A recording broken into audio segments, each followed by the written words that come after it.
Hello guys and welcome back to my channel. पहले के part में देखा था कि लीज़ा का तमाशा बंद होने का नाम नहीं ले रहा था। उसे चैन वहाँ पे फुटेज चेक करते हुए कहते हैं तुम सारे कैमरे की फुटेज दिखाओ। यहाँ पे शुयांग कहता है मेरे पास सिर्फ 2 ही आँखें हैं और मैं एक बार में सिर्फ एक चीज़ें देख सकता हूँ। शुयांग की बस उनके शासन कहता है तुम मुँह बंद करो, और वो अब वही को स्पॉट करके उसके बाद नेक्स्ट कैमरे की फुटेज देखे उन्हें मालूम चल जाता है कि वही कहाँ है। वो लोग जल्दी से वहीं के पास जाने के लिए निकलते हैं क्योंकि कैमरे में दिख रहा था कि कोई लड़की वहीं के ऊपर चिल्ला रही है और वहीं कितना घबराया हुआ है। यहाँ पर लैंडमार्क जी अभी बाहर की वॉइस सुन के इरिटेट हो गया था कि कब से वो इन वॉइसेस को इग्नोर करने की कोशिश कर रहा है, बट वो मीटिंग में कॉन्सेंट्रेट कर ही नहीं पा रहा। यहाँ पर लैंडमार्क जी अपने हाथ के इशारे से अपने पर्सनल असिस्टेंट को आगे बुलाता है और कहता है जाओ और बाहर देख के आओ कि ये क्या हंगामा हो रहा है। लैंडमार्क जी का पर्सनल सेक्रेटरी हमें सर हिलाता है और अब बाहर जाता है जहाँ पे लू जाओ ने पूरा इकट्ठा कर ली थी और अपना तमाशा अभी भी कंटिन्यू रखा था। इस लूजो आपको शांत हो जाना चाहिए, अंदर मीटिंग चल रही है।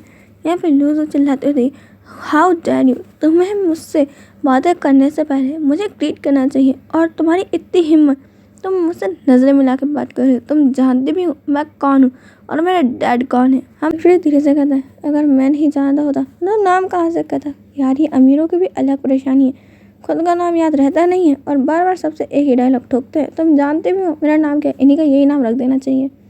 और सेक्रेटरी कहता है मैम आप यहाँ से शोर नहीं कर सकती हैं, अंदर डिस्टर्ब हो रहा है और मीटिंग बहुत इंपॉर्टेंट है। रोज़ अगर जब ड्रामा कम नहीं होता है वो पर्सनल असिस्टेंट अब वहाँ से चला जाता है और लैंडमार्क जी को जाकर सारी बातें बताता है कि यहाँ पे लूओ जो चिल्ला रही है और वहाँ पे एक बच्चा जो 16 साल के करीब का होगा तो अपने कान में हाथ रख के नीचे बैठा हुआ है और वो बहुत रो रहा है।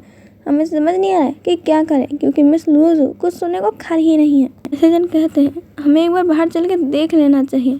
वहाँ पे लैंडमार्क कहते हैं ठीक है मैं भी चलता हूँ। अब ये तीनों और इनके पीछे पीछे सारे मीटिंग के मेंबर्स थे, कंपनी के शेयर होल्डर्स और भी बहुत से पर्सन, वो भी उनके पीछे बाहर आते हैं। और जैसे ही वो देखते हैं कि लूजो ने यहाँ भीड़ बना रखी है, लैंडमार्क जी को आते देख सारे एम्प्लॉय साइड हट जाते हैं और लैंडमार्क जी देखता है कि लूजो पागलों की तरह चिल्लाए जा रही है और अपनी चीज़ों के प्राइस खुद ही बताए जा रही है कि इतने का है, इस ब्रांड का व्हाटएवर। यहाँ पे अब उनकी नजर जाती है बैठे हुए आइन की तरफ। यहाँ पे विंग से वहाँ रो रहा है और मामा और गगा की सिवा कुछ बोल ही नहीं रहा। कुरन कहता है यहाँ पे क्या हुआ था, यहाँ पे ये रो क्यों रहा है, मुझे कोई एक्सप्लेन क्यों नहीं करता, तुम लोग कुछ बोलो वरना मैं तुम सबको फायर कर दूंगा एक साथ। यहाँ पे लैंड कुरन की आवाज़ सुन के विंग अपना सर उठाता है और अपनी टीयरी आई से मामा कहते हुए अब विंग लैंड कुरन के पास भाग के जाने लगता है। कुरन विंग को हक करते हैं और उसे शांत कराते हैं। चुप हो ही नहीं रहा था, उसे रोते रोते उसकी भी आने लग गई थी पर वह रो ही जा रहा था। आइंग तुम यहाँ क्या कर रहे हो, मुझे किसी ने बताया क्यों नहीं कि आइंग आ रहा है। और सॉसेजर वहाँ आते हैं और कहते हैं सर हमने कॉल लगाए थे पर आपने कॉल उठाए नहीं। वो अपने फ़ोन की तरफ देखते हैं जिसमें बहुत सारे मिस कॉल्स है, करीबन 9 या 10 के करीब, और उनका फ़ोन साइलेंट होने के कारण उन्होंने फ़ोन उठा ही नहीं पाए। और वो लोग कहते हैं सर वो लिटिल मास्टर वीकली लंच लाए थे, उन्होंने खास आप लोगों के लिए ये सारी डिशेस बनवाई हैं। कुरन अभी वहाँ किसी की बात पर ध्यान नहीं देते, वो विंग को लेके जाते हैं लैंडमार्क जी के कैबिन में। उस कैबिन के अंदर एक और रूम था, वहाँ पे बेड पर जाके विंग को बिठाते हैं और कहते हैं किसने कहा था यहाँ आओ, अगर कुछ हो जाता तो, और तुम्हें तो रास्ते भी नहीं मालूम है, भले तुम इनके साथ आए थे पर देखा तुम तो यहाँ पे भी खो गए। थैंक गॉड कि ये ऑफिस था, अगर कहीं और जगह होती तो क्या होता। पर विंग सिर्फ उनकी तरफ देखता है और मामा कहता है लैंड कुरन को अब विंग हाथ पकड़ के ले जाता है और टेबल पर रखे हुए टिफ़िन बॉक्स के पास बैठा देता है और अपने दोनों गगास को भी। और यहाँ पे वो मामा और गगा को टिफ़िन की तरफ इशारा करने लगता है। वो लोग भी अब उस बॉक्स को ओपन करते हैं, सारी डिशेस ही सिर्फ वेजिटेबल्स की थी। यहाँ पे विंग उन्हें खाने की तरफ इशारा करता है, ये सब लोग खा भी रहे थे और विंग को खाना खिला भी रहे थे। लैंड कुरन को याद भी नहीं है कि इससे पहले क्या वो शायद कभी भी अपने ऑफिस में लंच भी लाए थे या फिर कोई उनके लिए लंच लाया। ऐसा शायद कभी नहीं हुआ है, ये फर्स्ट टाइम है। और वो लोग तीनों एक साथ एक टाइम पे फैमिली मोमेंट स्पेंड करते हुए खा रहे हैं। ऐसा शायद होना नामुमकिन था, उन्हें लग ही नहीं रहा था कि इस लाइफ में पॉसिबल है क्योंकि उनकी लाइफ इतनी ज़्यादा बिजी और हैक्टिक है कि उनकी फैमिली में उन्हीं लोगों को एक दूसरे के लिए टाइम नहीं है। लंच खाने के बाद अब यहाँ से विंग को बेड पर लेटा देते हैं और वहीं इतना ज़्यादा रोने के कारण अब चुपचाप सो भी जाता है। अब उस रूम से बाहर जाते हैं और उन दोनों बॉडीगार्ड्स को कहते हैं इतना ध्यान रखना। और यहाँ अब वो लोग वापस मीटिंग रूम में जाते हैं जहाँ पे लुओजू अभी भी चिल्लाए जा रही थी, अपने डैड को कह रही थी यहाँ पे उस ओमेगा ने उसके साथ मिसबिहेव किया है, उसने बैड वर्ड्स कहे हैं और उसकी इंसल्ट करी। लन चैन पूछते हैं ओह तो उसने ऐसा क्या कहा है मिस लुओजू, आप हमें भी बताइए। कह दी उसने कहा मेरे कपड़े चीप ब्रांड्स के होते हैं, ऊपर से वो मेरा इंसल्ट कर रहा था, लगता है वो मेरा मुझसे जलता भी होगा क्योंकि मैं उससे ज़्यादा ब्यूटीफुल हूँ और सारे अल्फा मुझसे जम मरते हैं, इसलिए लोगों की नज़रों में आने के लिए ये उस ओमेगा का नाटक होगा। मैं जानती हूँ ऐसे लोगों को, ये उनका रोज का हो गया है। यहाँ पे लैनवांग जी को बहुत गुस्सा आ रहा था क्योंकि वो सब जानते हैं कि वो ही यहाँ पे मामा और गगा के सिवा कुछ बोलते ही नहीं है। लैनवांग जी अपने पीए को इशारा करता है, उसे कहता है कि जाओ तुम अभी यहाँ की फुटेज और फोटोज सारी सबूत के साथ लेकर आओ, आखिरकार हमें उस ओमेगा को पनिश करना है, हमारे पास सारे प्रूफ्स होने चाहिए। यहाँ पे उनका पर्सनल असिस्टेंट अब वहाँ से जा रहा था, वहाँ पे लुओजू कहती अरे रहने दीजिए, अब इसकी कोई बात नहीं है और वैसे भी उसे इनफ पनिशमेंट तो मिल ही गई है। पर लैनवांग जी कहता है अरे नहीं, ये तो होना ज़रूरी है। लुओजू मनाने की कोशिश करती है और लैनवांग जी कहता है शट अप, मेरे ऑर्डर्स फॉलो किए जाएंगे नहीं तुम्हारे, तो चुप करो और चुपचाप बैठ जाओ, समझी कि नहीं। लुओजू अब वहाँ बैठी हुई थी। अब लैनवांग जी का पर्सनल असिस्टेंट कुछ फोटोज़ और एक वीडियो क्लिप के साथ एंटर करता है। लैनवांग जी को उन फोटोज़ को देखने के बाद टेबल पे फेंक देता है जो सभी मेंबर्स के पास जाती हैं। उन फोटोज़ को देख के साफ मालूम चल रहा था कि कौन किसको बुली कर रहा है। लैनवांग जी के हाथ में एक और फोटो थी जिसके अंदर लुओजू वहीं को थप्पड़ मारते हुए नजर आ रही है। इसे देखने के बाद तो तीनों लेंस को बहुत गुस्सा आ रहा था। लैनवांग जी अब वो वीडियो क्लिप को स्टार्ट करता है जिसमें सभी मेंबर्स देख रहे थे। तरीके से लुओजू बेशर्मों की तरह उस छोटे से ओमेगा को परेशान कर रही है जबकि उसने कुछ कहा भी नहीं, सिर्फ वो मामा और गगा कह रहा था और लुओजू ने कितना बुरी तरीके से उसे स्लैप किया है। यहाँ पे वहीं को स्लैप करते हुए देख के लैनगोरन का गुस्सा फट रहा था और कहते हैं आज से अभी से हमारे सारे शेयर्स हम लू कंपनी से वापस लेते हैं। और यहाँ पे अब अपने पर्सनल असिस्टेंट को बुलाते हुए कहते हैं कि मैं चाहता हूँ आज के आज लू कंपनी बैंकक्रप्ट हो जाए, मेरे को लू कंपनी का नामो निशान चाइना में दिखना नहीं चाहिए। लू के डैड मिस्टर लू यहाँ पे माफ़ी मांगने की कोशिश करते हैं और कहते हैं आप एक ओमेगा के पीछे हमारी कंपनी के साथ ऐसा नहीं कर सकते, और वैसे भी वो एक ओमेगा ही तो है और उसे कौन सा इतना ज़्यादा मारा है, सिर्फ एक थप्पड़ ही तो मारा था। लैनगोरन को बहुत गुस्सा आता है और वो कहते हैं बॉडीगार्ड्स को इन्हें उठा के बाहर फेंक दो, इनसे ध्यान रखना ऐसा कचरा हमारे लैंड की कंपनी में कभी दिखाई ना पड़ जाए। मना ही करते रह जाते हैं और वो कंपनी पूरी लैंड कंपनी के बाहर फेंकी मिलती है। लैनगोरन मीटिंग रूम से बाहर निकलते हैं और लैनवांग जी के कैबिन में जाते हैं जहाँ पे वेंग सो रहा था। वेंग के पास जाकर देखते हैं वेंग के फेस पे अभी भी लुओजू की फिंगर्स की छाप छिप गई है और वो चिक्स उसका कितना ज़्यादा रेड हो गया है। लैनगोरन वेंग के चिक्स पे हाथ रखते हैं और अब वेंग के बालों को सहलाने लगते हैं। वो वेंग को उठाते हैं और कहते हैं आई तुम यहाँ क्यों आए, क्या ज़रूरत थी उस लंच बॉक्स को लाने की, ना तुम उसे लेकर आते हैं ना तुम्हारे साथ ऐसा कुछ होता। पर वेंग कुछ नहीं कहता है और बस मामा कहता है। लैनगोरन कहते हैं जिसने भी तुम्हारे साथ बुरा किया था उन्हें मैंने पनिश कर दिया है, इसमें भी कुछ नहीं कहता। लैनगोरन कहते हैं कि तुम कैसे हो जो तुम्हें परेशान करते हैं, तुम उन्हें पनिश करने के बारे में भी नहीं सोच रहे, आखिर तुम ऐसे क्यों हो। लैनगोरन की इस बात का भी वहीं कोई जवाब नहीं देता है। लैनगोरन कहते हैं ठीक है मैं मीटिंग ख़त्म करके आता हूँ, उसके बाद हम सब घर चलेंगे। वही यहाँ पे लैनगोरन के पीछे पीछे जाने लगता है, जैसे वो रूम से बाहर चले थे वही उनके पीछे पीछे। लैनगोरन कहता है आई तुम सीधे सीधे यहाँ बैठ जाओ ना, पर वही तभी मामा कहते हुए इनके पीछे। लैनगोरन अब कुछ नहीं कहते और वही उनके पीछे पीछे मीटिंग रूम में एंटर करते हैं।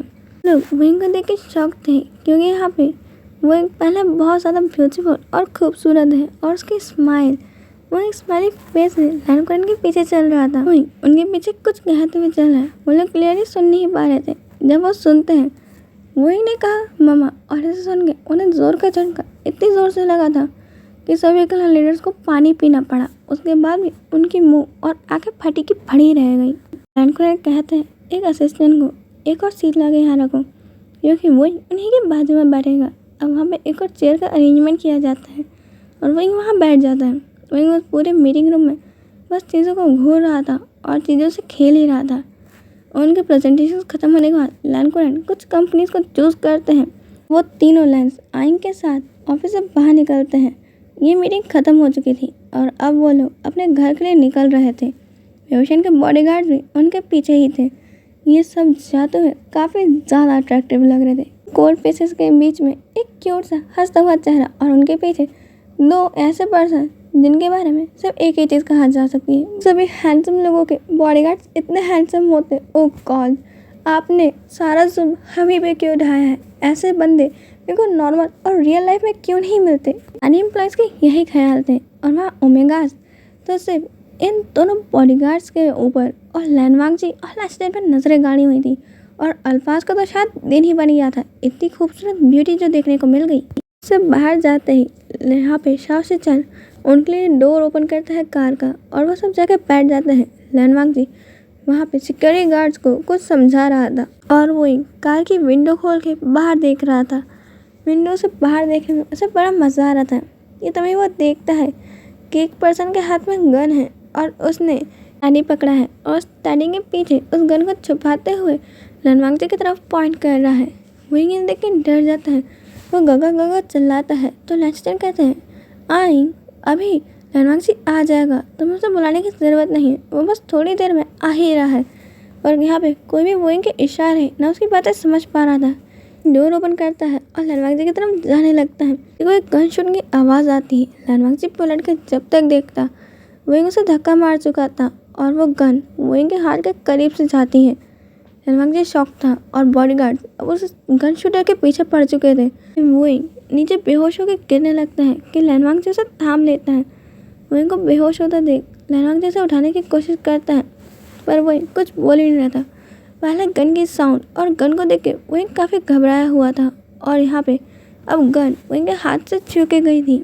इसे जल्दी से लैनवांग जी वोइंग को कार में बिठाता है और कार स्टार्ट करने को कहते हैं ड्राइवर को और वो लोग जल्दी से वोइंग को लेके हॉस्पिटल में जाते हैं। यहाँ पे अब डॉक्टर्स वोइंग का ट्रीटमेंट कर रहे थे क्योंकि उनके सर के ऊपर 3 माफियाज खड़े हैं और इस रूम के अंदर जितने ज़्यादा गन लोडेड यहाँ पे बॉडीगार्ड्स खड़े हुए हैं ना, उन डॉक्टर्स को बहुत घबराहट हो रही है और वो अपने कांपते हाथों से वोइंग का इलाज कर रहे हैं। इलाज होने के बाद वो डॉक्टर हकलाते हुए कहते हैं, वो लैनवांग जी कहता है कि क्या वो? लैनवांग जी की बात सुन के वो डॉक्टर कहता है सर वो ये ठीक तो है पर इन्हें ऐसे ट्रॉमा मिलते रहेंगे तो इनकी मेंटल हेल्थ के लिए अच्छा नहीं। लैनवांग जी कहता है जानता हूँ मैं, इसलिए यहाँ लाया हूँ। सेन कहते हैं तुम चुप हो जाओ वांग जी। और यहाँ पे डॉक्टर को कहते हैं तुम बोलो। यहाँ पे वो डॉक्टर कहते हैं इनकी बॉडी भी बहुत ज़्यादा वीक है, शायद ये फूड भी अच्छे से लेते नहीं हैं और ये अभी भी काफ़ी ज़्यादा कमज़ोर है और ऐसे ट्रॉमा इनकी हेल्थ के लिए अच्छा नहीं होगा। कहते हैं हम यहाँ पे आइंग को यहाँ से कल लेके जा सकते हैं। डॉक्टर कहता है बस सर इनके होश होने के बाद आप इन्हें यहाँ से लेके जा सकते हैं, हमें सिर्फ कुछ चेकअप्स करने होंगे। लैनकुरैन कहते हैं कि ठीक है। लैनकुरैन उसी रूम के काउच पर बैठ जाते हैं और कहते हैं मालूम चला कि वो कौन था जिसने वांग जी के ऊपर शूट किया। वहाँ पे एक बॉडीगार्ड उनके सामने खड़ा हुआ था और कहता है यस सर, हमने उसके बारे में पता लगा लिया है। ये गन शूटर किसी और के नहीं लू कंपनी की तरफ से भेजा गया था। लू कंपनी को जब हमने यहाँ से बाहर निकाल दिया था तो उनके पास कुछ मास्क मैन पर्सन आए थे। वो उनके साथ वैन में गए। बातें करने के बाद उन्होंने 2 बैग्स भर के उन्हें मनी दिया था। हमें लगता है कि वो शायद इसीलिए होगा। वांग जी कहते हैं कि क्या मतलब है? तुम्हें लगता है? मैंने तुम्हें यहाँ पे इसलिए नहीं रखा है। जाओ और जाके प्रूफ्स लेकर आओ और मुझे सारे प्रूफ के साथ यहाँ पे लू कंपनी मेरे सामने चाहिए। आपको लू कंपनी का नाम चाइना में कहीं सुना ही ना आ जाए, ना जिंदा दिख जाए। उन्हें लेकर आओ मेरे पास। जिन कहते हैं कि वांग जी शांत, तुम्हारी आवाज़ धीरे रखो, आइंग सो रहा है और ये हॉस्पिटल है। वांग जी कहता है यस ब्रदर। और यहाँ पे वांग जी अब वोइंग के बॉडीगार्ड्स पर चिल्लाते हुए कहता है मैंने तुम्हें किस लिए रखा है? यहाँ पे शुयांग की तरफ देखते हुए कहता है तुम हमारे सबसे बेस्ट बॉडीगार्ड हो और तुम एक ओमेगा को प्रोटेक्ट नहीं कर पाए। वहाँ पे शुयांग कुछ कहता तभी लैंसेजन कहते हैं उसके इशारे हम भी नहीं समझ पाते, हम भी वहीं पे थे, इसमें उनकी गलती नहीं है। लैनवांग जी कहता है यस ब्रदर। और अब लैनवांग जी शांत होकर बैठ जाता है क्योंकि ये तीनों ही बहुत ज़्यादा गुस्से में और टेंशन में थे। एक पल के लिए तो उनकी जान निकल गई थी। लैनकुरैन कहते हैं मैंने कहा था आइंग के फैमिली के बारे में पता करना, उसका क्या हुआ? शाओ सचन कहते हैं सर हमने पता करने की कोशिश करी पर चाइना में आएंगी फैमिली का कोई रिकॉर्ड नहीं पाया गया। हमने हर जगह ढूंढ लिया पर हमें कुछ भी नहीं मिला। इसके लिए इतना ही, हम मिलेंगे नेक्स्ट पार्ट में। बाय।